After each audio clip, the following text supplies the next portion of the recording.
శ్రీరామచంద్రమూర్తి అవతారం చాలించి యుగాలు దాటిపోయినా ఇవాళకి ఆయన్ని మనం ఎందుకు స్మరించుకుంటున్నాం? ఇది చాలా పెద్ద ప్రశ్న.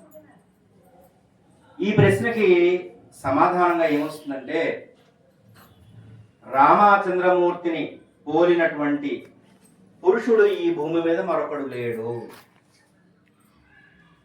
రావణాసుర వధ జరిగిపోయిన తర్వాత మండోదరి మాత అత్యంత పవిత్రమైనటువంటి పరమ సాధ్వీమణి, కానీ తను చేసుకున్నటువంటి రాక్షస ప్రవృత్తి కలిగినటువంటి భర్త మూలంగా ఆవిడ అనేకమైనటువంటి క్లేశాలు పొందింది.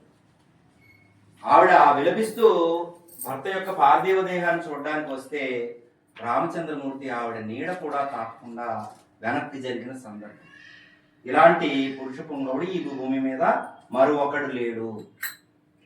తెల్లవారితే పట్టాభిషేకం చేసుకుని చక్రవర్తి కాగలిగినటువంటి మహారాజు ఆయన కైక తర్వాత ఎవరైతే దాసి ఉందో ఆవిడ మూలంగా అడవులకు వెళ్ళిన వాళ్ళు.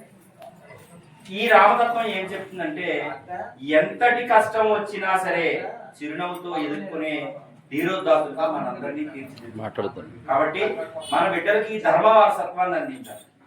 మన పిల్లలకు మనం ఇచ్చేది ఏమిటి? ఎకరాలు ఇచ్చామా, భూములు ఇచ్చామా, భవనాలు ఇచ్చామా, డబ్బు ఇచ్చామా? ఇవాళ గ్రామ రేటు పెరుగుతుంది కాబట్టి ఒక 100 కాసులు బంగారం ఇచ్చామా? ఇదే ఆలోచిస్తాం. కానీ మన పిల్లలకి ధర్మ వారసత్వాన్ని మనం ఏర్పాటు చేస్తాం. కాబట్టి మన పిల్లలకి ఇంట్లో గాయత్రి మంత్రం చదువుకోవడం, హనుమాన్ చాలీసా, ఆదిత్యోదయం, తారక మంత్రం, ఆపదామ భర్తారం దాతారం సర్వసంపదాం లోకాభిరామం శ్రీరామం భూయో భూయో నమామ్యో అనే ఒక చిన్ని మంత్రాన్ని, శ్రీరామ రామ రమే రమే రామే మనోరమే సహస్రనామ తత్తుల్యం రామనామవరానని అనే ఈ ఏదైతే విష్ణు సహస్రంలో ఉన్నటువంటి ఒక చిన్న మంత్రం ఉందో అది పిల్లలకి చదువుకునే అలవాటు చేయాలి. మన ధర్మ వారసత్వాన్ని పిల్లలకి బలంగా అందించాలి. ధర్మ వారసత్వం అందిస్తే ఈ భూమి మీద మనందరం కూడా కొంతకాలం బ్రతకడానికి అవకాశం. ఇవాళ భారతదేశంలో మార్పు చాలా వేగవంతంగా వచ్చేస్తుంది. ఎలాంటి వేగవంతంగా వచ్చేస్తుందంటే, ఇక్కడ బయోడైవర్సిటీ అంటాం సైన్స్ లో. మేము ఒక అడవిలో పాములు పెరిగిపోయాయి అనుకోండి, మిగతా జీవుల యొక్క మనుగడ కష్టం.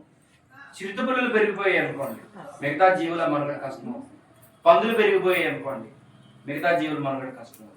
అన్ని జీవులు అన్ని జీవజాలము భూమి మీద బతకాలి, కానీ సరైన సంఖ్యలో ఉన్నాయి. దౌర్భాగ్యం ఏంటంటే, హిందువులకు మాత్రమే తక్కువ మంది పిల్లలు ఉండడము, హిందువులకు మాత్రమే 1-2 పిల్లలు ఉండడం, మిగతా ధర్మాలకి 10 మంది 20 మంది పిల్లలు ఉండడం. వాళ్ళకి చక్కగా సాంఘికమైనటువంటి ఈ ప్రభుత్వం ఇచ్చే అనేక రకమైనటువంటి రాయితీలు రావడం, వాళ్ళ సంఖ్య పెరుగుతుంది, మన సంఖ్య పెరగట్లేదు. తర్వాత భగత్ సింగ్ లేకపోతే ఈ అల్లూరు సీతారామరాజు పక్కింట్లో ఉండాలి, కానీ మన ఇంట్లో పిల్లాడు ధర్మం కోసం మాట్లాడకూడదు. నాన్న నీకు ఎందుకురా, నువ్వు మాట్లాడకు, నువ్వు గొడవకు వెళ్ళకంటాం.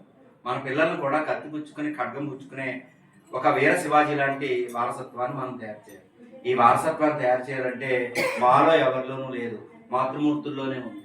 ధర్మం నేర్పాల్సిన బాధ్యత మాతృమూర్తులతో ఉంది.